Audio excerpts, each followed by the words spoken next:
Hi, today I'll talk to you about my experience at Cosmos Cafe, a restaurant located on Grand Allée in Quebec City. I have been hired at this restaurant in May last year, and as time goes by, I realize how some things are different from what I thought. Indeed, we learn in our class a lot of stuff, even more in a business program, concerning the way an organization should be managed. And I think it is shocking to realize that it's not always as nice as it seems.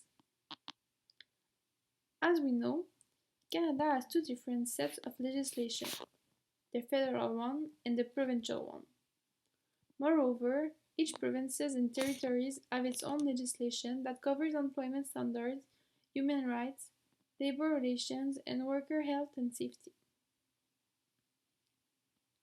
The basic foundation of human rights legislation is that every person has an equal opportunity and should not be discriminated against on the grounds of race, ethnic or national origin, color, religion, age, sex, disability, or family or marital status. To relate to Cosmos, I would talk more precisely about discrimination and harassment. To give you a little bit of context, Cosmos Cafe is located, as said previously, on Grand Allée, one of the main streets of Quebec where are the most popular bars, clubs, and restaurants. It is a place said in Quebec City. Indeed, you can imagine how many tourists and people are coming to the restaurant during the whole year.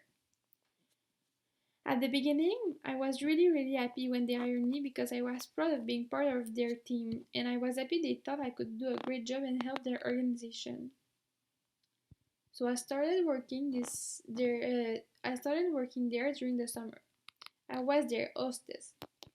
When they described me my job, they said, "You have to stay outside at the door and welcome the people with a big smile. Then you can sit them." However, sometimes I had nothing to do. Indeed, I asked my boss what I could do to help. He answered, "Just smile and be cute." At that moment, I started to wonder the reason why they have chosen me. Was it for my qualities or because my image fit with their restaurant and they wanted me to be there to attract people? Weeks went on and I started to feel a little bit uncomfortable because the boss also was always saying compliments about what I was wearing, about my hair and stuff, and it made me feel a little bit awkward. He also used to call me baby, princess, and stuff like this. However, I was really happy about my new job and proud, and I was kind of shy, and I didn't want to lose it. I thought that saying to the boss I did not like it, the way he treated me, he would fire me. Moreover, since I was always at the entrance, I was the one picking the CV. I had to give a sheet to the people and ask them to fill it. One day, something like six people came to the restaurant to give their CV, so I gave them all a sheet to fill up and bring it, and then I bring it to my boss. At that moment, he was mad because he didn't have the time to do that kind of stuff, read the CVs and stuff. So he just told me, "You know, Laurence, don't ask people to fill those sheets. Just tell them that we are complete. Our team is complete. We don't need anybody more."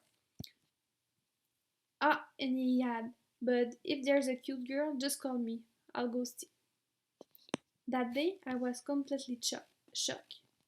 I realized that what they were doing was systemic discrimination. But what is systemic discrimination? In fact, it is when employment barriers are hidden. Those barriers discourage individuals based on their membership or not in certain group rather than on their ability to do the job that the employers needs to have done. An example of systemic discrimination would occur when an employer's workforce represents one group in our society and the company recruits new employees by posting job vacancies within the company or by word of mouth. On the other hand, the way I felt on my job was not normal. I talked with some friends and my parents and they told me it was harassment. In fact, harassment is any unwanted physical or verbal conduct that offends or humiliates a person. It can take many forms and can be done once or many times. The thing is, usually managers are the one dealing with those kind of problems. However, that time the problems was with the manager. Harassment can also be threats, intimidation, verbal abuse, unwelcome remarks, joke about subjects like your race, religion, disability, or age. It can also be displaying sexist, racist, or other offensive pictures of posters. Can also be sexually suggestive remarks or gesture, inappropriate physical contact such as touching, patting, pitching, or punching. And finally, can also be physical assault, including sexual assault. Hence, I decided that it was enough. Indeed, I went to see another manager and I talked a lot with him about the situation. Hopefully, he was really respectful and he immediately made a change. It really helped, and since that time, I feel comfortable in my workplace. However, I know that there is still some aspect that could be improved. In fact, as seen in chapter 2 of the book, the role of the line manager is clearly to ensure that unacceptable behaviors, as I are dealt with by working with their employees to make sure the way they behave is acceptable. In fact, they are the key link in creating an appropriate workforce. To conclude, I think that it is not for their advantage to not treat their people right, because I think that, like we saw in the video for SaaS company, when you treat your workers right, they will treat your clients right, and then the clients will treat you right, and this is exactly what every business wants.